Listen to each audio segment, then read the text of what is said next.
Okay, hi there, everybody.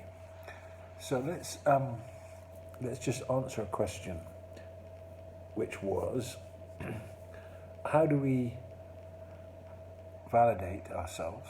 How do we self-validate, or how do we get over the need to do it?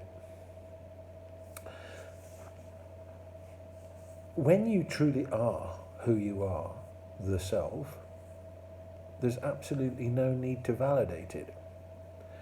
If you're standing in glorious sunshine, you don't have to get someone, who's passing by and go, excuse me, is the sun out? Am I standing in sunshine? No, it's absolutely blatantly obvious that you are standing in sunshine. When the only self that you have to validate or get people to agree with or get people to support is the one that isn't who you are. It's the latest version. It's got, it's got all its qualities, that you're puffing up, that you're blowing up, that you're pushing forward, saying to the world, this is who I am. Oh, I'm so spiritual. And, hiding, the stuff you hide becomes the shadow of that. And the stuff that you shove forward becomes who you're trying to get us to accept that you are. And so a deal goes on. I'll accept you if you'll accept me. I'll accept your projection of yourself if you'll accept mine.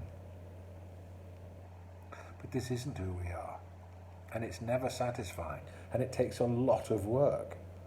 To get validation, as soon as people sense that you need it, especially parents, you try and impress your father or try and get your mother to go to validate you. Not happening. It gives them too much power, for one thing. Or lovers, if you want validation from a lover, not happening. And even if you get it, it doesn't feel right because it still isn't who you are. So the real question is, who am I? And who are you? What is the self? So the first thing we have to get on that journey is that the constructions we've made to answer that question psychologically, I'm the one that was wounded in the past, or I'm the one that's got this special talent, or I'm the one that nobody likes, or I'm the one that everybody loves, whatever. And that's not who you are. The part that you play in the movie of your life is not who you are. You might be a mother, you might be a woman, you might be spiritual, you might be a great lover. None of these things is who you actually are. That's the part that you play. The self is something else. Behind the ego is the observer. So that's the first stage. The first stage is to recognize that you're not the ego. You're not who you think you are. That identity that's built of thought isn't you. That's your attempt at making yourself something, but it's not who you are. You are behind that, you are before that, and you will be after that. So who are you? And the first stage after the ego is to get that you're the observer. You're the one that listens to your thoughts and is unmoved by them.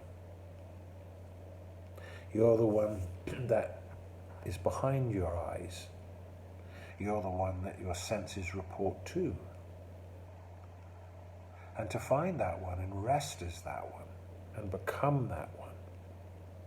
And when you do that, then the part of you, the ego self, the invention, your projection into this world, the part that you've been playing, it starts to dissolve.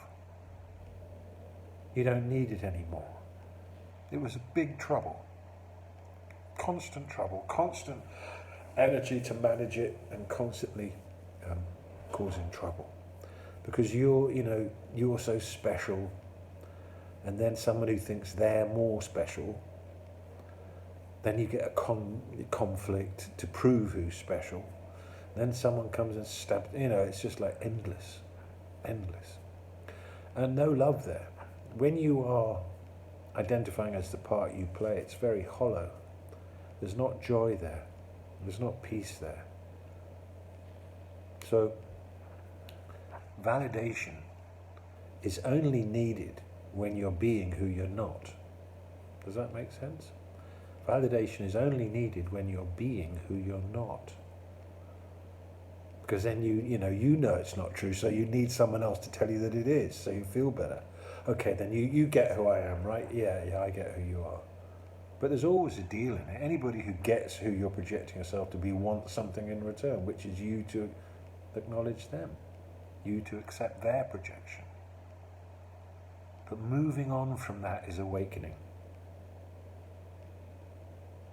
The awakening, part of the awakening is realizing that you're not the ego self, that you're something else, that you're the observer. The observer is not moved by anything that you think.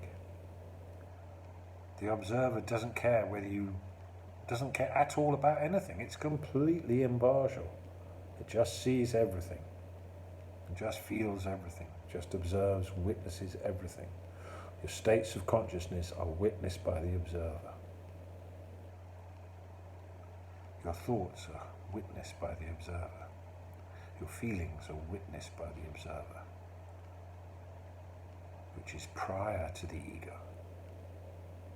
That is complete and whole and needs no validation.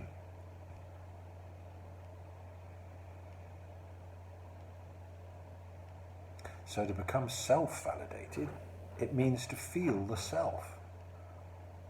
When you feel the self, relax deeply into the self, the true self behind the ego self, when you relax into that sense, I simply am,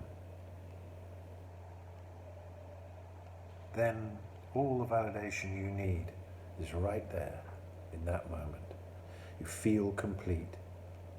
We need to get validated because we feel somehow incomplete. So we think, if I just got everybody else to agree with who I say I am, then I would be who I say I am.